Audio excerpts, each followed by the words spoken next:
Hello there, people of the internet. I can't quite remember where I left off with the infield series. This is being filmed several days, after doing that series, but this is all a part of my efforts to reach 100,000 subscribers.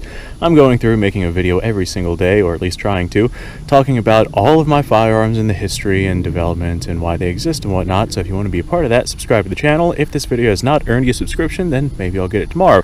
Today we're taking a look at our Jungle Carbine. This right here is not an actual Jungle Carbine. This is just what I have for representation purposes, and this right here is actually a Santa Fe Jungle Carbine, which is built off of a #1 Mark III. It was converted whenever it came into the United States, probably in the 60s. This particular #1 Mark III was made in World War II. But this right here is what we're going to be using to represent the Jungle Carbine, meaning the #5 Mark I Jungle Carbine.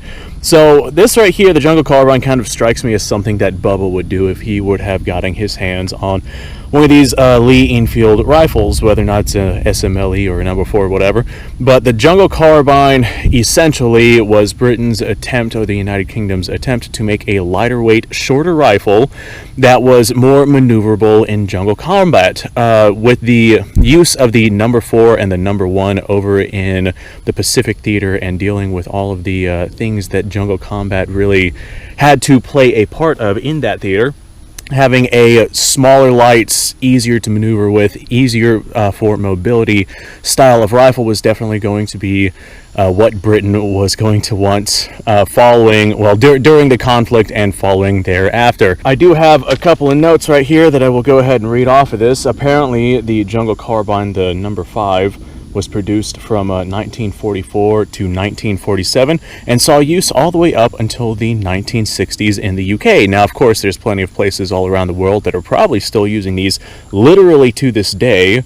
Hell, I actually heard of somebody over in Ukraine who saw some of these Lee Enfields being used over in Ukraine's modern conflict. So they are definitely still being used, but the United Kingdom, as a mass issue rifle, used these until the 1960s. Now this right here is still a 10-round magazine. This particular one, I have a filler in here because I take this rifle hunting with me. It's a fantastic little rifle, but they still have the 10-round magazine. There's still a cock-on closed Lee Enfield action, and they still take the 303 British round. So there's a rimmed cartridges. I don't have the stripper clip out here with me because, frankly, I did some reorganizing and now I can't find it. It's packed inside of a box somewhere. So rather than spend a couple hours hunting that down for this video, I figure I'll just tell you guys, hey, go back and watch the previous videos on me loading these things with stripper clips. But these are fed with 5-round stripper clips, and the Enfield is a rimmed cartridge, and there could cause some problems, especially with modern ammunition that doesn't have any chamfers or bellows or anything on the rim of that cartridge. This particular conversion has a sight that is actually on the charger bridge right here, the actual bridge where the stripper clips go in. That is not what you would see on an actual #5 rifle. This right here is just with this conversion, so don't take this right here as being what it is that you would actually see. However, that being said, on this particular one, we have a last-ditch style of sight, same one that I have on my #4, and we have a 300 and a 600-yard zero with this thing. One of the big things about these shortened Jungle Carbine rifles is that they are shorter, and they're still firing a full power rifle cartridge, which, oh my god, anyone who has ever fired an M44 knows. The concussive blast that comes from a short-barreled full-power cartridge is absolutely insane. So what the British did was they actually stuck this, I guess I'd call it a flash hider or a muzzle brake. Not necessarily a muzzle brake, but what this does is it stops the user from feeling the full force of the concussive blast. Now, having stood next to one of these, the concussive blast that goes around it is dramatically more powerful than just a short cut-down barrel, because this directs the muzzle blast in the forward direction. So this is a very loud, very concussive rifle for anyone who's not standing directly behind it. However, that being said, this right here, with it being a shorter barrel, is actually very delightful to shoot, which we'll go ahead and do here in a second, in comparison to rifles of equivalent barrel length that are still firing a full power rifle cartridge. Now, since this is a full power rifle cartridge and this right here is a lighter weight rifle, of course the recoil would be dramatically more intense than a larger rifle, which is more weight to absorb more recoil. So the British actually stuck a rubber butt pad onto these things to try to help absorb some of the recoil behind these rifles. Now, during the ending of their service life, or the ending of their production, the British actually came up with what would I call it? A nomenclature of the rifle, basing it off of having a wandering zero. I don't think nomenclature is the right word, but they came up with I don't want to call it a myth because there's some possibility to it in some instances, but the issues were that these rifles were being claimed to have a wandering zero on them, and the British made it appear to be a far worse difficulty than it actually was, and a lot of speculation has come out as to why that is. And not me, but the community in general believes that the British played the wandering zero myth to be more issue than it actually is, because they wanted to phase out bolt action rifles in general and move on to semi-automatics, which is what most countries were doing. So rather than go through and continue production of the Jungle Carbines, they were looking at some more semi-automatic platforms, and with NATO and just the United Kingdom and all of these forces trying to standardize on their own universal cartridges and rifles and firearms and whatnot, bolt-action rifles were definitely being, I don't want to say let out, because they were absolutely still going to be used for a long period of time beyond this, but this was definitely turning into an antiquated style of technology. Okay, well, I don't think that I have anything else to say about the Jungle Carbine. I think I've pretty much covered everything. It's a shorter, lighter Enfield series developed because of the experiences with Jungle Combat. Same sort of action, same sort of basically everything, with the exception of it being essentially bubbaed by an actual military force, rubber butt pad, muzzle brake / flash hider up on the front, and this right here is the rifle that you got. So now what we're going to do is I'm actually going to take the camera, set it aside, and send a couple of rounds downrange to this thing, because in the videos that I've been making, I've promised that I was going to go ahead and take these and send some lead downrange. So let's go ahead and do that right now. Alright, so normally I would be loading these with a stripper clip just for the sake of this video. However, like I said, I do not currently have that out here with me. So I'm just going to kind of go ahead and single load these into this rifle. Yes, you can single load these. You don't necessarily need the stripper clip. And with this particular one, since we have this sight that is on the sight base itself, if I have the sight swapped out for the 300-yard zero, which is what I'll be using this rifle for, then it's in the way of me loading. So I just got to pop that sight back to load the rifle, and then put that sight back forward. And it's really not that big of a deal. But with this being a 300-yard zero and we're sitting at about 40 yards or so, I'm going to have to aim significantly under my target to actually make hits. So the odds of me hitting my target are not necessarily all that great. So the Enfield series is a cock on close system, and it is, go ahead and move my phone out of the way, and I see my paper flying away. But with it being a cock on close system, it is definitely a fast system, especially since the bolt throw on this thing is only, I seem to recall it being 60 degrees as opposed to the 90 degrees that like a Mosin or a Mauser or something is supposed to have. And well, with it being a cock on close system, it's not necessarily going to be, or not a cock on close, with it having a rear locking system on this thing, it's not necessarily going to be as strong as a Mauser action, which is a front locking system, but it is definitely powerful enough to be able to handle the pressures generated by the 303 British cartridge.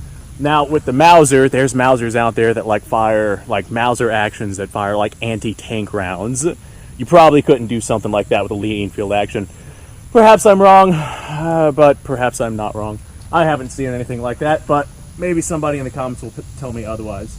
Okay, let me go ahead, take aim here, send a round downrange. Beautiful two-stage trigger, by the way.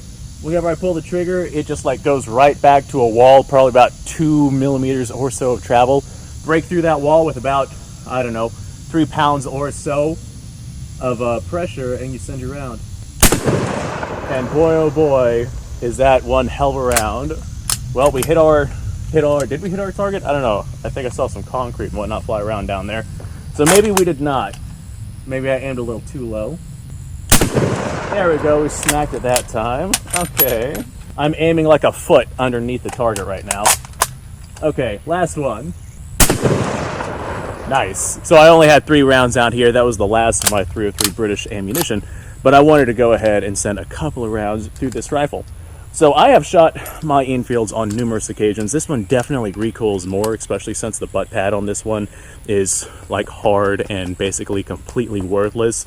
And this is dramatically more lightweight than basically all of my other Enfield series. Now, we hit my target, it went splatter and it sent basically debris and whatnot flying absolutely everywhere. I do like this rifle. And I definitely like the sights on this thing. I don't necessarily like how I have to move the sights in order to load the rifle, but I mean, if I really cared about that, just pull the magazine out and load the magazine individually, then load it back into the rifle. Really not that big of a deal. But with me being a blind guy, having an aperture sight right in front of my face is definitely my more preferred option as opposed to like a leaf sight in front of the receiver. Anyway, this right here has been a look at our number 5 jungle carbine, or at least what I am going to go ahead and show off as a representation for the number 5 jungle carbine. Hopefully you guys enjoyed this video, and hopefully this right here was displayed good enough for you guys to really understand the jungle carbine. Even though this is just a look-alike built off of a number 1, I think that it still got enough of a point across. I'm pretty sure that for the actual number 5 jungle carbine, they were built off of number 4 receivers, so the receiver on this one is not going to quite line up the same way either, but these are just minor semantics, and I was still able to present the history and development and why this rifle existed and why it looks the way that it does. Here, let me show off this 2-stage trigger though. I don't know if this was done aftermarket by somebody who had gotten this rifle and was like, hey, I'm gonna improve the trigger a little bit, or if this was actually done by Santa Fe whenever this rifle was brought in and converted here in the United States. Now, confirm unloaded. But the trigger on this thing, literally just a little bit of creep, like that much creep to a wall, and then beyond that wall right there, we have probably about 3 pounds. But with this trigger, just a little bit of creep right there to about that wall, and then once we get to that wall, we have probably about 3 pounds, and it's just a very clean break. The trigger goes back pretty far, but there's no movement while you're breaking that trigger, and it is just a phenomenal trigger. This really is an incredible rifle. I do like it. Anyway, thanks for watching, folks. I appreciate your time. Like, subscribe, share. Description below has a link to all sorts of stuff. Gonna go check that out. You guys go off, have yourself a fantastic day. I'm gonna go ahead and put this up and probably film myself another video because I'm having fun with this. And I'll see you all in the next episode.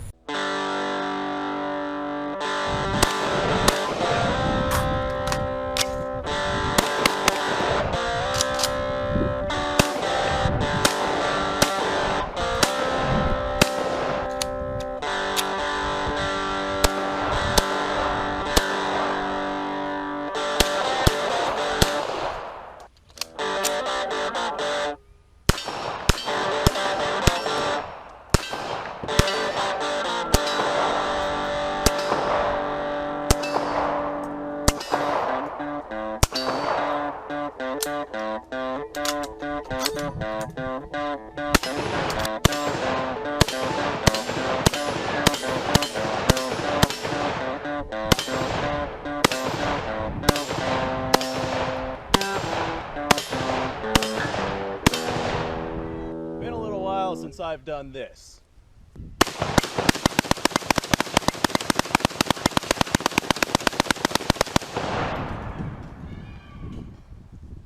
Bonnie and Clyde be damned.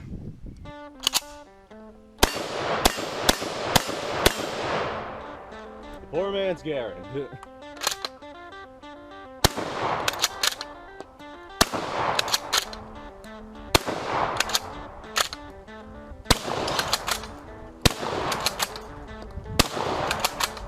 Shame that bolt action shotguns aren't more mainstream.